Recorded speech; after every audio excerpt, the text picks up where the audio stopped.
Hello and welcome to Tech Circle Business Continuity Series. Today we have Natarajan Radhakrishnan, who's the CIO at Hinduja Global Solutions. We will be discussing with him the business continuity plans for the company and the strategies going ahead. Thank you, Nat, for speaking to us. How are day-to-day operations looking like and how are they being conducted at the moment? And how has your job as a CIO become so much more complex in this situation? One line answer, day-to-day operations are pretty much normal by now, but there is a long answer to that. 2 months back, same time 2 months back, I was doing something else. We were looking at a long-term IT roadmap, how to do automation, how to do a mix of build versus buy, best-in-class IT infrastructure, and so on and so forth. And then suddenly COVID came. We had to fine-tune the short-term priorities. Obviously, some of this is going to feed into our long-term strategy also. So we had to do a bunch of things. Obviously, a company like us has employees from all around the country, cities, towns, villages, and so on and so forth. Most people stayed back in places like Bangalore, Chennai, and Bombay. Whereas some chose to go back to their native because of the uncertainty around accommodation, food, and so on and so forth. Right. So we had to scramble around, give them laptops. In many cases, obviously organizing 30,000 laptops is not an easy job. So we had to do a combination of laptops and desktops, help our employees get back home, also ensure internet connectivity for them, and then also train them substantially in work from home. We already had a work from home strategy, but that was limited to only about 10% of our employees, more on a need basis and so on. Since this was all-encompassing, covering almost the entire company, we had to train them in some of the work-from-home good practices, what to do, what not to do, and so on. Then obviously, this whole cyber security, client security expectations, all that came on board. So we had to do VDIs, virtual desktop images, and not give people full ops and so on. And there were additional client security requirements. For example, clients expect a camera to be installed in some cases. And we need to balance between the individual's privacy requirements and the client expectations. We did all of that. And then certain things are easier to manage in office. For example, we have a paperless office policy, which is very difficult to implement at home. Right? So we had to make adjustments for all that. I think it took about 2 to 3 weeks to move all our employees, substantial part of our employees, to work from home. If we talk about priorities and concerns in the medium term, say next 3 to 6 months, what would they be? Medium term, some of the work from home is purely temporary in nature. So this is not going to continue forever.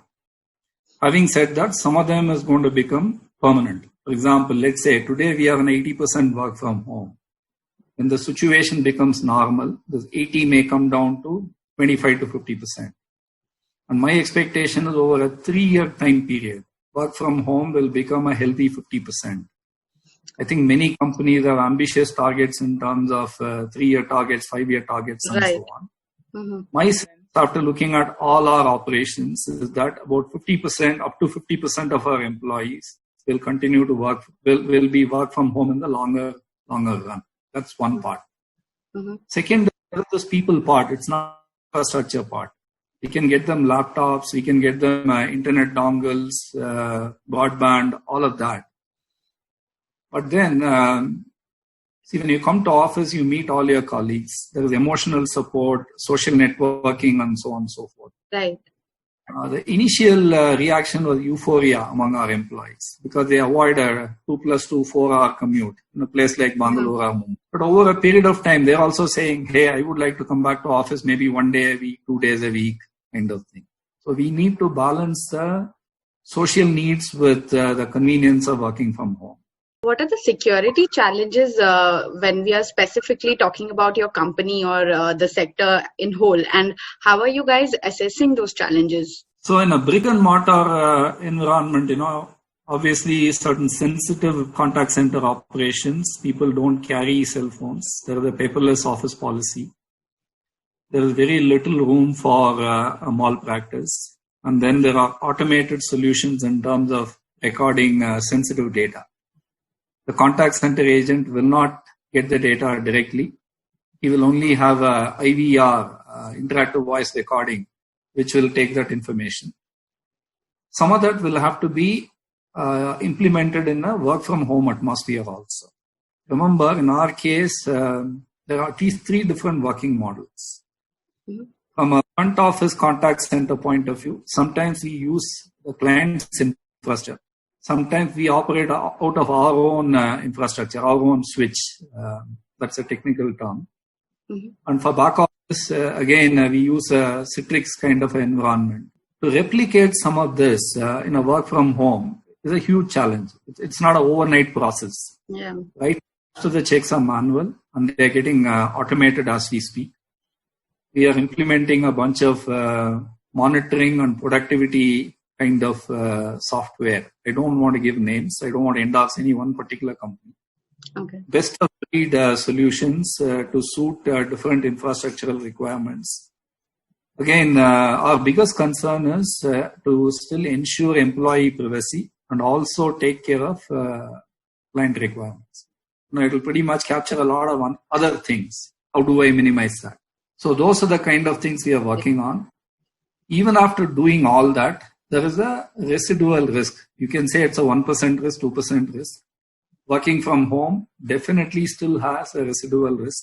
What extent do you think this COVID-19 crisis will change operations for your company in the longer term?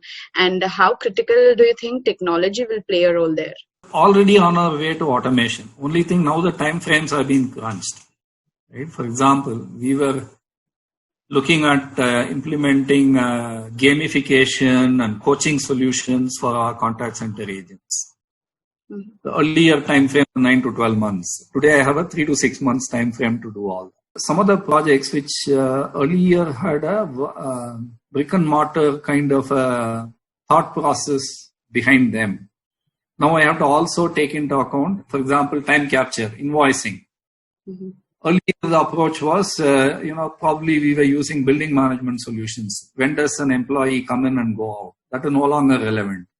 Now you may have to log into the laptop or to the client switch and things like that. So those solutions have to be tweaked. Second is the time frames are far shorter. Earlier I had the luxury of a year. Now it's more like 3 months, 6 months. What can we get it out fast? How can we do it in an agile manner? We cannot have a long-range project plan and deliver after 9 months. We have to deliver every month on an iterative agile kind of a model. So that is the biggest change. And these things cost money. They're obviously expensive. You need to reprioritize some of your needs. And you're not going to get a whole lot of extra budget for implementing some of these solutions.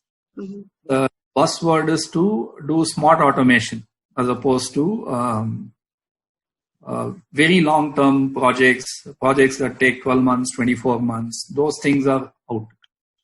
So can we get very quick solutions, economic, frugal kind of innovation? That is the buzzword today.